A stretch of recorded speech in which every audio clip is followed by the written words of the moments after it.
Alors nous avons rejoint sur le plateau Ronnie Broman, vous êtes ancien président de Médecins sans frontières, l'auteur de Humanitaire, diplomatie et droits de l'homme. Vous avez soutenu cette intervention militaire en Centrafrique. Pour vous, c'est dans l'intérêt des Africains ? Oui, je crois que la spirale de violence dans laquelle est engagée la Centrafrique, d'ailleurs depuis un certain temps, mais avec une accélération ces derniers temps, doit être enrayée d'une manière ou d'une autre. Les forces interafricaines qui sont mobilisées pour l'instant n'ont pas les moyens, n'ont pas l'organisation, n'ont pas les ressources pour le faire. Quelqu'un, je pense, devait s'y coller. C'est une nécessité humaine, c'est aussi une nécessité politique, car il en va aussi de la stabilité régionale et pas simplement de l'enrayement d'une catastrophe humanitaire, comme on dit. Enfin, c'est un terme que je n'emploie pas, moi, catastrophe humanitaire. Il y a une catastrophe, elle est à la fois humaine et politique, appelons-la humanitaire si l'on veut, mais ça n'est pas ça qui compte. Donc oui, je soutiens cette intervention, tout en mesurant les limites. Ça n'est pas une intervention militaire qui règle une crise politique. Il n'y a absolument aucune chance de ce point de vue-là.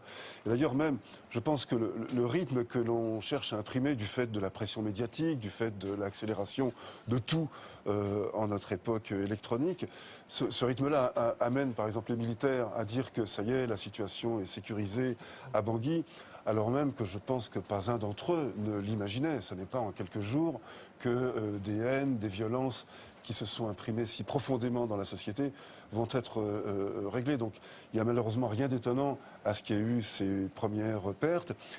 J'espère qu'il n'y en aura pas d'autres du côté de l'armée française, naturellement, mais je crois surtout qu'il ne faut pas attendre de cette intervention un règlement politique. Le règlement politique, il reste à venir. Ce sont les Centrafricains d'abord qui en assureront la mise en œuvre. Et s'ils ne le font pas, cette intervention ne marchera pas. Donc le résultat, et c'est là le paradoxe, il n'est pas entre les mains de l'armée française, il est entre les mains des Centrafricains qui, jusqu'à présent, n'ont pas apporté la preuve de leur capacité à régler ce genre de problème. Donc il faut espérer du nouveau.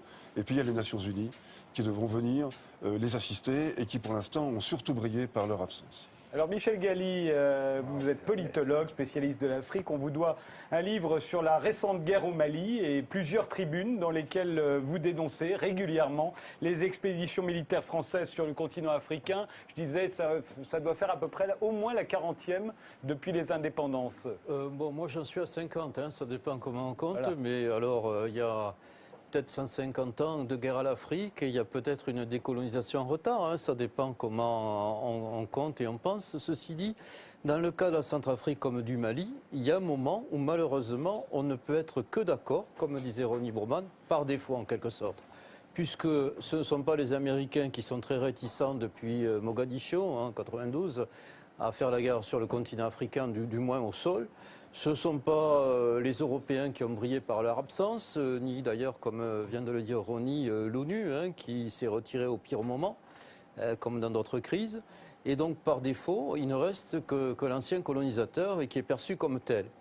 Alors, ce qui s'est passé, c'est qu'effectivement, il y a eu des effets pervers d'annonce, puisqu'en quelque sorte, jeudi dernier, quand on a su que les Français allaient intervenir, l'armée française allait intervenir, au fond, la rébellion qui était venue au pouvoir, la Séléka, a été prise à partie. Il y a eu des partisans de l'ancien président Bozizé qui ont contre-attaqué, qui ont voulu prendre Bangui, et il y a eu des représailles des deux côtés dans les quartiers chrétiens et musulmans, puisque c'est comme ça que se simplifie malheureusement le conflit.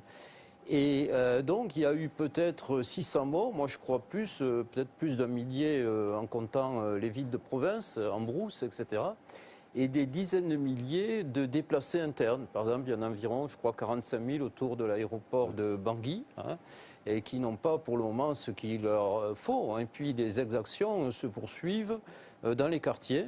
Et au fond, on n'a pas d'ennemi. Vous savez, les militaires, ils vous demandent qui est mon ennemi. Je pense que personne ne peut leur répondre. Hein.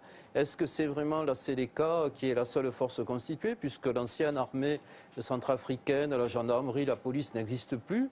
Et donc, est-ce que c'est le président Michel Djotodia, hein, ou bien est-ce que c'est peut-être les pays alentours qui les poussent, comme les Tchadiens, hein, qui est par ailleurs notre allié, notamment au Mali.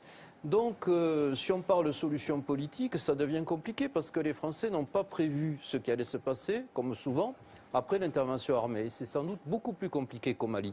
Il n'y a pas quelqu'un de consensuel comme Ibrahim Boubacar Keïta qui a été élu à 80%. C'est ça, au fond, une solution politique, vous voyez.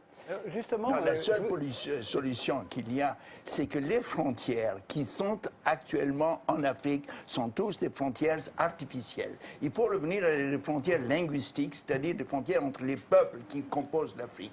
Actuellement, ce sont des pays découpés où on a une ethnie du Nord qui déteste l'ethnie du Sud et qui vont se taper dessus, qu'on le veuille ou pas.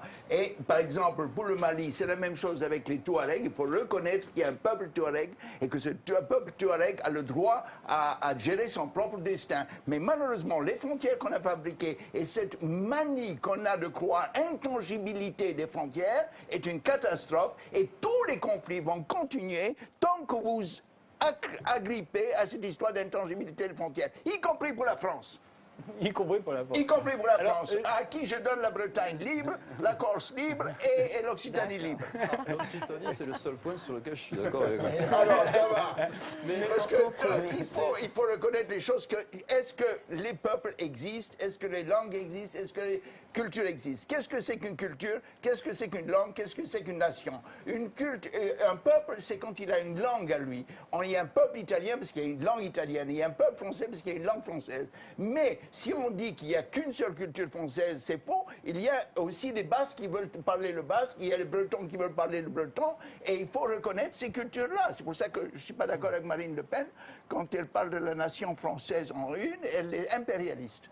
Je fais juste une petite intervention parce qu'on l'a dit, il y a eu entre 40 et 50 interventions militaires françaises sur le continent africain depuis les indépendances.